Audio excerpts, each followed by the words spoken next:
Letošnji predsednik Rotary Kluba Velenje, Mitja Kopošar, povedal in vas pozdravil, je danes pri nas v gostih na javnem predavanju docent Nande Kortnik.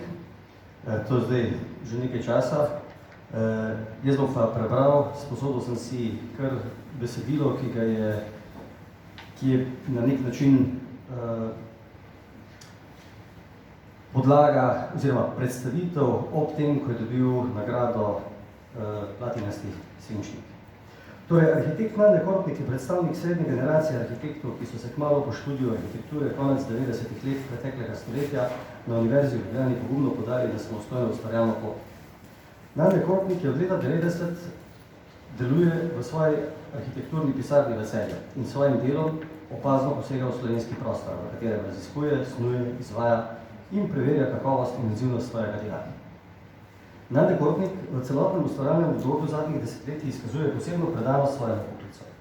Dokaz za to je obsežen opus zasnovanih in realiziranih del na področju arhitekturnega in urbanističnega načrtovanja. V prvih letih svoje karierne poti se je sočasno z upravljanjem zasebne prakse intenzivno ukvarjal z moderno arhitekturno dediščino Velenja. Prirejal je arhitekturna teoretična predavanja in v letih 90 do 95 pisal arhitekturno kolumno v krajevnem časopisu Naš čas. Vse to z namenom rehabilitacije povojne moderne arhitekture in pravilne ocene slovenskih arhitektov kot pionirjev slovenske moderne arhitekture, ki je nastala v Velenju. Mesto si je tudi po zaslugi Kortnika, ki je soavtor ureditvenega načrta centralnih predelov Velenja, povrnilo samo zavedanje o svoji izjemni prostorski zasnovi in svojevrstnem kulturnem spomeniku pionirjev moderne slovenske arhitekture. Če povzamemo značilnosti zasnov in realizacij Nandeta Kortnika, jih v prvi vrsti odlikuje uporabnost, obogatena s pripovedno umetniško vrednostjo, tako zaželeno v arhitekturnem snovanju. Vsekakor se ne boji raziskovati novih strukturnih in pomensko drugačnih gradbenih pravil, pri čemer vedno poudari, da mu je največ pomeni kontekstualni dialog njegove arhitekture z okolico, v katero postavlja svoje stavbe. Med realiziranimi projekti so značilna urbanistična in arhitekturna dela, ki vključujejo namensko raznolike objekte, od stanovanjskih prek poslovnih do industrijskih. Prav za vse je značilno, da so zasnovali konstrukcijsko drzno, kar dodatno poudarja njihovo ekspresivno arhitekturno pojavnost, pogojeno z nenehnim razvojno usmerjenim in interdisciplinarnim v snovanju s strokami gradbenih konstrukcij, materialov in tehnologije. Ne preseneča, da takšni inovativni pristopi k idejnim in realiziranim projektom praviloma zbujajo kritično zanimanje strokovne in splošne javnosti, kakor tudi ne, da je Nande Kortnik zanje prejel številna priznanja in nagrade. Med nagradami sta dve še posebno izjemni. Prva je nacionalna Plečnikova nagrada leta 2000 za družinsko hišo Acman Grižak, kjer je svoj specifični način arhitekturnega snovanja predstavil v zasnovi, konstrukciji in oblikovanju stanovanjske hiše v zunajmestnem okolju. Za hišo je prejel tudi priznanje Zlati svinčnik za odlično realizacijo leta 2005, z nominacijo hiše v nacionalno selekcijo za mednarodno evropsko nagrado Mje van der Rohe pa je dosegel tudi mednarodno prepoznavnost. Drugo, najodmevnejšo priznanje v zadnjem obdobju je letošnja nagrada Evropske komisije Europa Nostra, vodilna evropska nagrada za kulturno dediščino, ki jo je Nande prejel kot vodja projekta predstavitve paviljona za prezentacijo arheologije na glavnem trgu v Celju, skupaj z arheološko stroko v kategoriji konzervatorstva. Nagrada odseva plodovito angažiranje Nandeta Kortnika v skrbi za ohranjanje in predstavitev arheološke dediščine v urbanem kontekstu, ki se kaže v njegovem razmišljanju in snovanju vse od oblikovanja antične razstave v Celju, za katero je prejel tudi Valdorjevo priznanje leta 1995. V obsežnem opusu raznolikih arhitekturnih del, ki predstavljajo vrhunske dosežke doma in v širšem prostoru, sta značilno prepoznavni tudi poslovni stavbi, uvrščeni v nacionalno selekcijo za mednarodno evropsko nagrado Mje de Rohe. To sta leta 1998 nominirani razstavni prodajni salon Autosalon Integra v Mariboru in leta 2004 nominirana poslovna zgradba Menerga v Mariboru, ki je leta 2008 prejela evropsko nagrado Green Building za energetsko učinkovit objekt. Svoja realizirana dela redno razstavlja na vabljenih skupinskih in samostojnih razstavah doma in tujini. Nande se ves čas svojega delovanja v načrtovalski praksi intenzivno ukvarja tudi z raziskavami zgodovine in teorije arhitekture pri čemer ga zanima zlasti področje rehabilitacije povojne moderne arhitekture. Svoje poglede na teoretična izhodišča, razvojne pristope, pa tudi izkustvene dosežke na osnovi svoje arhitekturne prakse redno objavlja v strokovnih in znanstvenih prispevkih, v revijah in na spletnih portalih, ter jih kot vabljeni predavatelj predstavlja na tematskih srečanjih in konferencah. Univerza v Ljubljani je leta 2012 Nandetu Koropniku podelila priznanje za pomembna umetniška dela na področju arhitekture. Leta 2013 je bil izvoljen v naziv docent za habilitacijsko področje arhitektura in prostorsko načrtovanje na Fakulteti za gradbeništvo, promet, inženirstvo in arhitekturo Univerze v Mariboru, kjer aktivno deluje na oddelku za arhitekturo vse od njegove ustanovitve. Kot univerzitetni učitelj je izjemno in vsestransko dejaven, kot mentor pa zlasti v projektu na ravnanih predmetih, na dodiplomskih in podiplomskih stopnji, uspešno usmerja študente v ustvarjalni svet arhitekture in k prvim arhitekturnim dosežkom. ZAPS oziroma Zbornica za arhitekturo in prostor Slovenije je za obsežni opus in vrhunske dosežke na področju arhitekture, krajinske arhitekture ali prostorskega načrtovanja podelila Nandetu Koropniku, avtorju Platinasti svinčnik, ki je njihovo najvišje oziroma eminentno priznanje. Torej, to je bila kot podlaga za priznanje, utemeljitev, en del verjetno. Na ta način mislim, da ga je vredno spoznati po strokovni plati. Mi da se poznava dolga leta, moram reči, če samo eno anekdoto povem, kaj je mene, recimo, ko sem bil v srednji šoli ali na faksu, se ne vem kaj. Enkrat sva se pogovarjala in je omenil, da si je v eni sezoni zaslužil golfa z skiciranjem oziroma z risanjem na morju, kar je že takrat dajalo dosti lep občutek, da ima nekaj v roki, in očitno, da poleg tega ima še kaj drugega. Nande, jaz bi zaprosil, da poveš par besed še o sebi, zdaj sem jaz povedal te bolj take strokovne stvari, ti pa prosim, če poveš malo, ti si le Velenčan, v končni fazi veliko ljudi te pozna, pa še kaj si povej, prosim, pa začni s predavanjem. Po predavanju bomo imeli pa midva še imela nekaj vprašanj in na koncu boste tudi vi dobili mikrofon, da postavite vprašanja. Nande, izvoli. Hvala lepa za lepo predstavitev. Lepo pozdravljeni vsi skupaj. Ja, jaz sem Velenčan, živeli smo na Tomšiči, na Botičnih pred letem v Stropijo in odkar se spomnim, prvih spominov, nekje 3-4 leta, koliko si star, takrat, ko memoriraš, se spomnim teh pogledov. Zdaj sicer sem v Celju že od leta 90, tam živim, tam delam, še pa vedno za Velenčana, čeprav se mi zdi, da sem se tukaj malo odmaknil. Moče to dobro, ker se mi zdi, da malo lažje z distanco pogledam, pa da sem še moče malo bolj objektivno, kot če bi tu stal. Zdaj, ko je že v tej naredil tak lep uvod, bi še pa pozdravil mojega prijatelja Stropnika Baso, ki je pravzaprav zaslužil za mojo prvo nagrado, oziroma celo kriv, da so se v Ljubljani kregali, namreč Bernik, ki je lani umrl, je napisal veliko knjigo, monografijo arhitektura, slovenska arhitektura 20. stoletja in vem, sem naknadno zvedel, da so se kregali. A je primerno, da se z hišo Acman zaključi 20. stoletje slovenska arhitektura, a ne, namreč to je za privatno investicijo, pa družinsko hišo in sprednune debate. Pa tudi pravzaprav je prijatelj Stavornikov, ki je pravzaprav me skozi podpiral, pa sem se od njega tudi predvsem naučil. Zdaj bi pa jaz moče začel to mojo pripoved v Velenju, ki sem je pravzaprav nekako skupaj izložil. Imel sem ta privilegij, da sem še veliko akterjev, ki je zdaj pokojnih živo spoznal, da sem se z njimi pogovarjal. In tukaj je zdaj tak zelo kratek presek, ki sicer moče malo bolj ponokljiv, da bo tudi popolnoma znanstveno, statistično tako bi mogel biti, ampak to, da bi dobili nek občutek, kaj se zgodilo dogaja, kaj se dogaja in kaj bi se ne dogajalo. Naša pripoved se začne nekje v sredini 19. stoletja. To je pravzaprav čas, ko je pater Stajc deželni vladi v Gradec poslal prvo pismo sporočilo o najdbi zalog premoga v Šaleški dolini. V tistem času sta se potem dva, Franc Mages in Daniel Lab, angažirala in začela pač raziskovati. Takrat je bila industrijska revolucija na pohodu, začelo se je pač ta premet dostopom vir. Ampak to še pravzaprav ni krnilo te idilične podobe Šaleške doline, ne?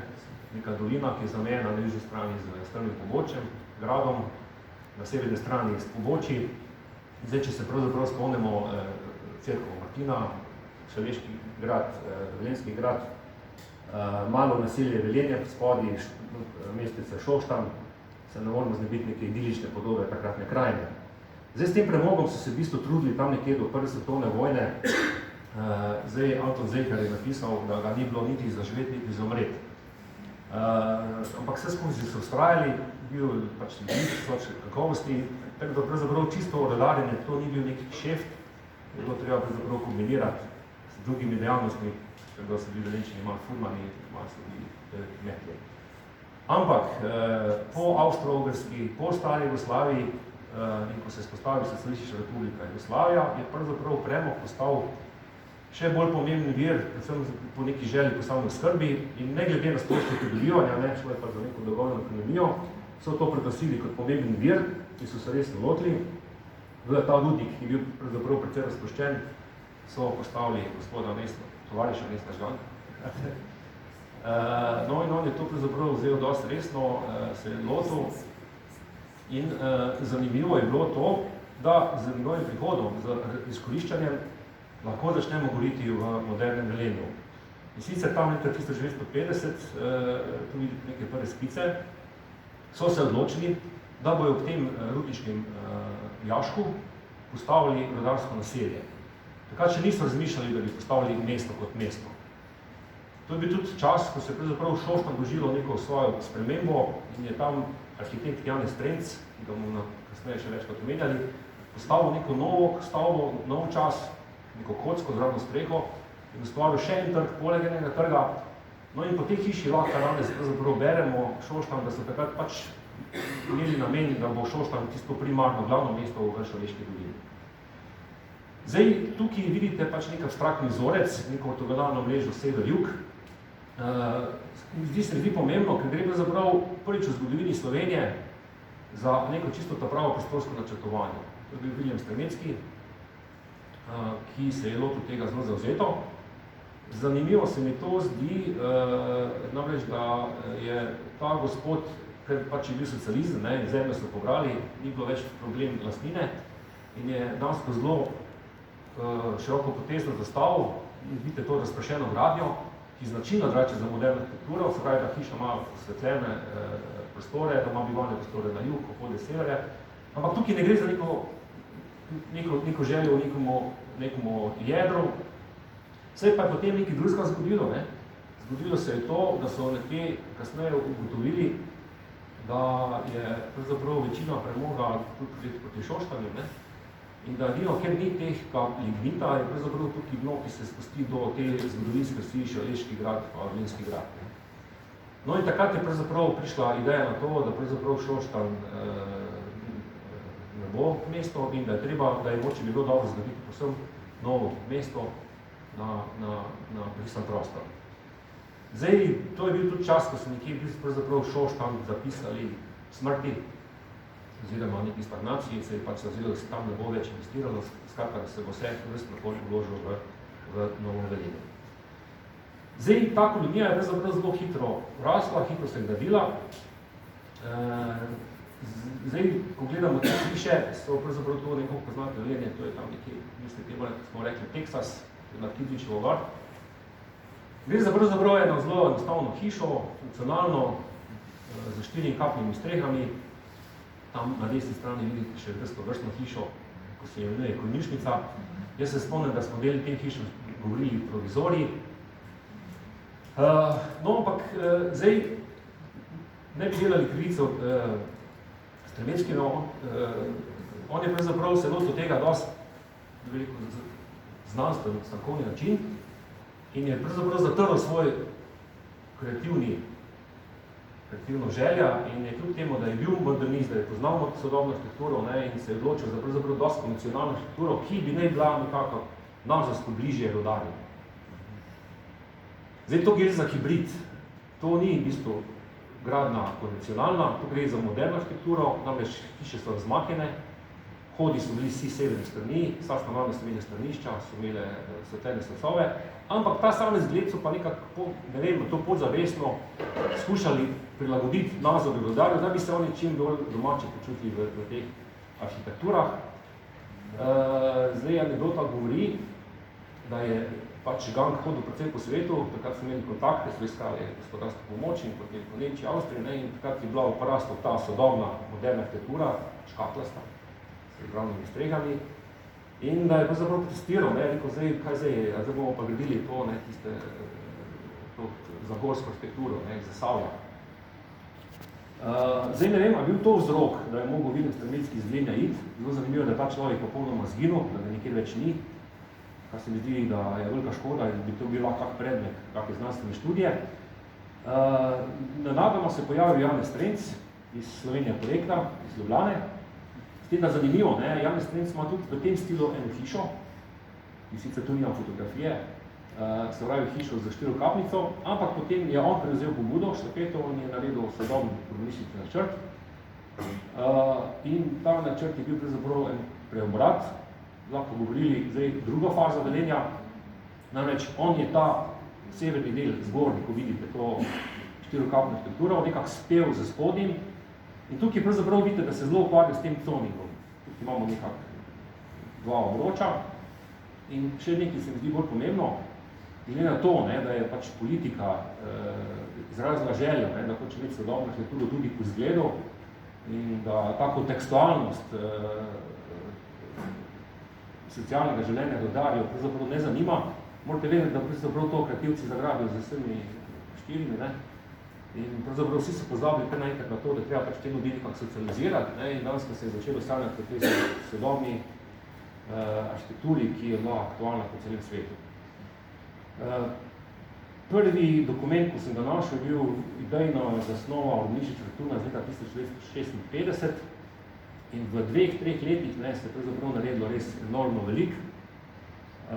Zelo zanimivo se mi pa to zdi, da je pravzaprav v tisti študiji je Trenc vse skozi vse izračune, ne, dimenzionirane za mesta, je predvideval na planirani tonaži, ki bi bila skopana premoga.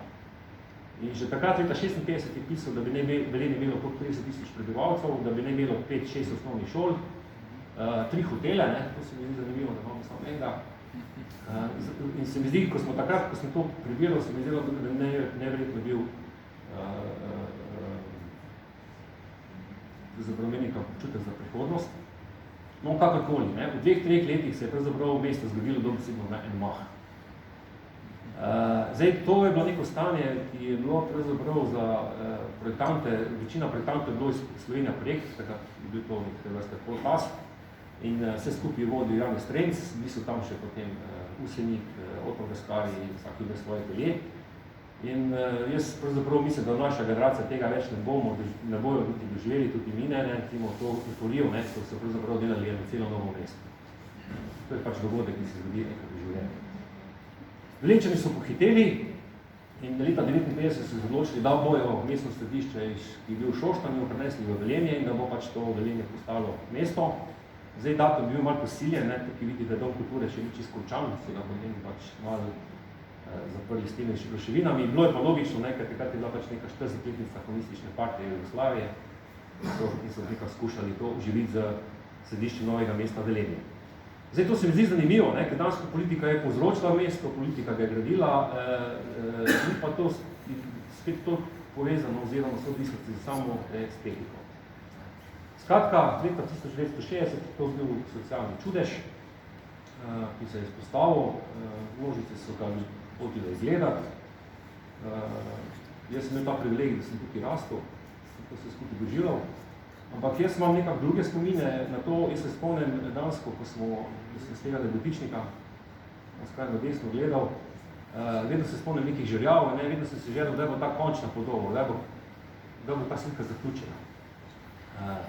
Spomnim se mi zdi, da je bilo z nekak vedno soncem v oceanu, ne, tu spomnim se teh nezvednih trav in se pa tudi spomnim pravzaprav, da nismo smeli njih kaj dost hoditi, ne, da so nas tisto pravzaprav pregledali. Zdaj, tukaj moče ni prostor, da bi vam razložil, ne? Ampak Trenc je pravzaprav, ki je snoval to mesto, je dal velik poudarek prometu. On je pravzaprav zelo skrbno snoval samo mrežo, znotraj tega naredil coning. Skratka, šlo je sicer nič novega, ne? To so bile pač prvine moderne arhitekture, zasnovane s cijanom, pač mreža, znotraj mreže 5 cone, znotraj teh con vsaka svoj coning in Velenje je zraslo po tem principu.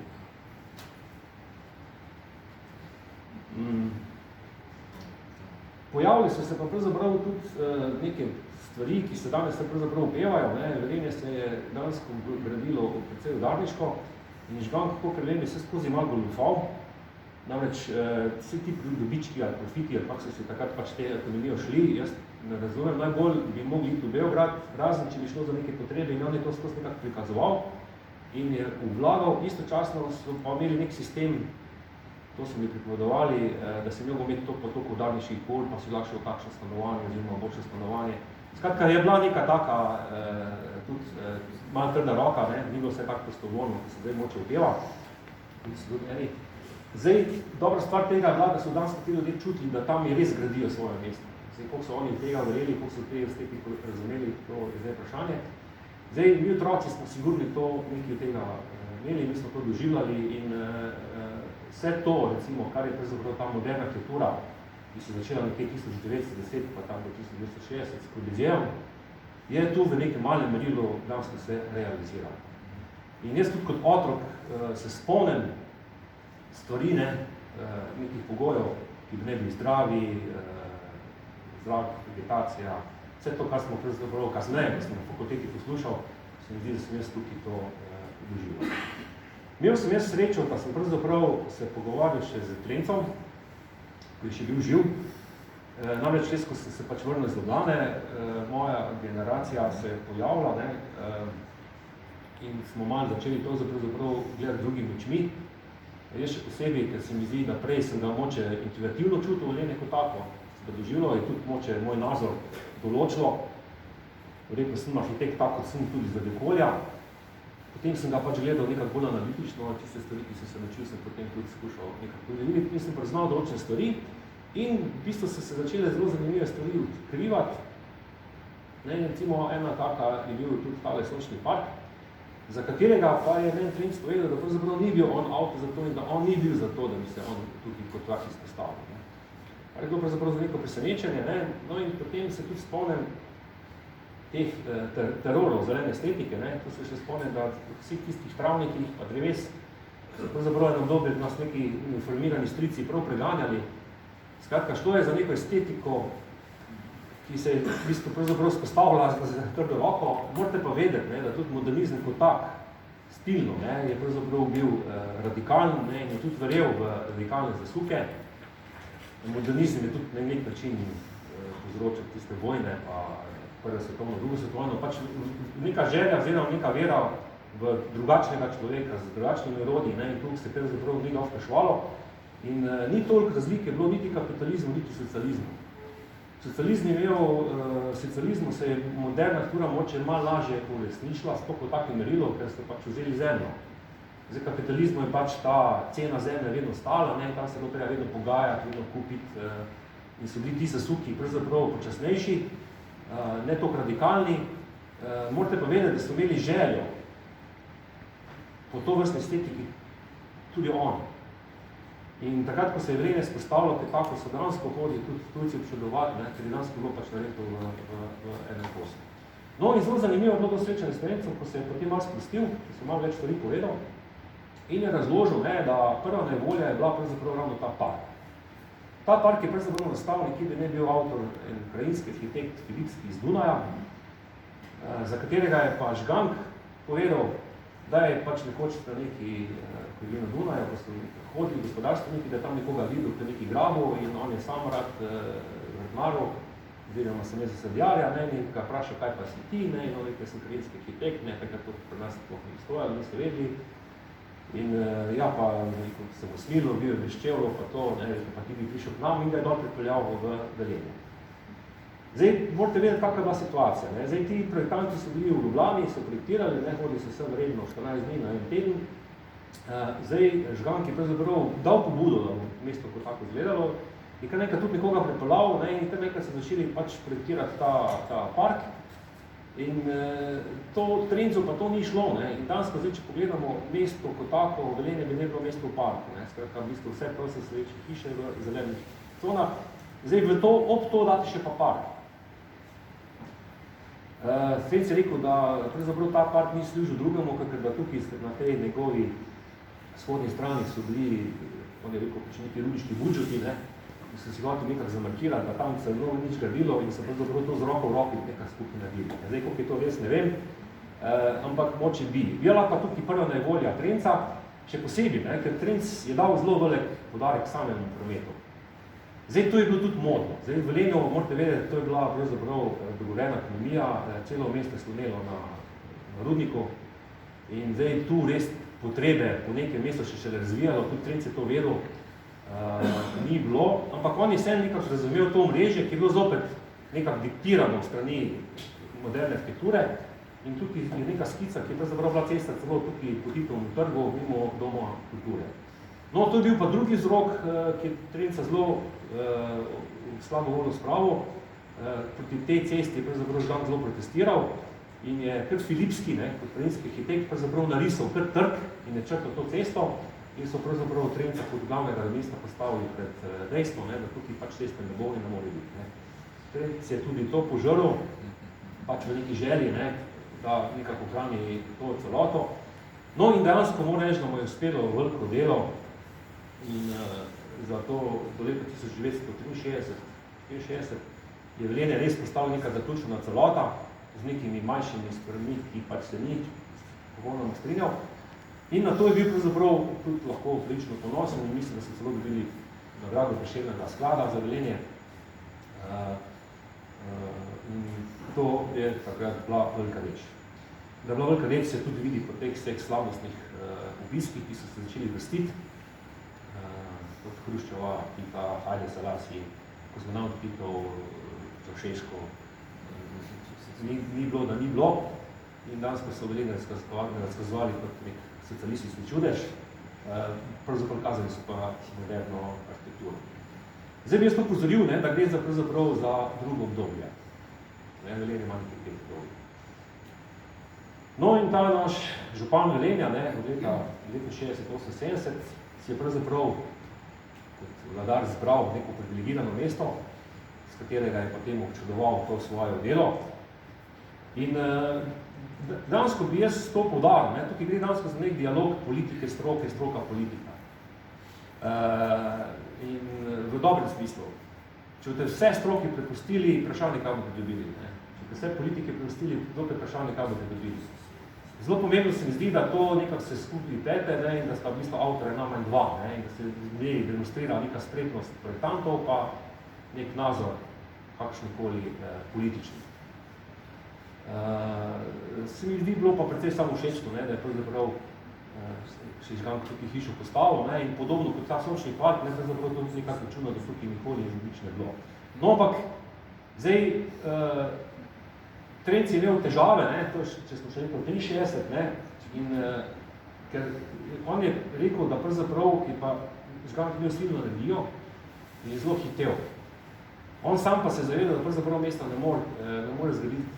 V določene stvari rabiš nekak čas, ne, da se ljudje nekak posedejo v mesto, da začnejo živeti, da se začnejo sprehajati, ne, da se začnejo določeni programi spostavljati. Ampak Žgan ni čakal, ne, Žgan, ki je pravzaprav Trenca vabo ne pride v Velenje, on bi ga primil za sebe, da bi to delal z njim. On se je zavedal pasti, ne, s tem se pravzaprav zavedeš enemu kolitu.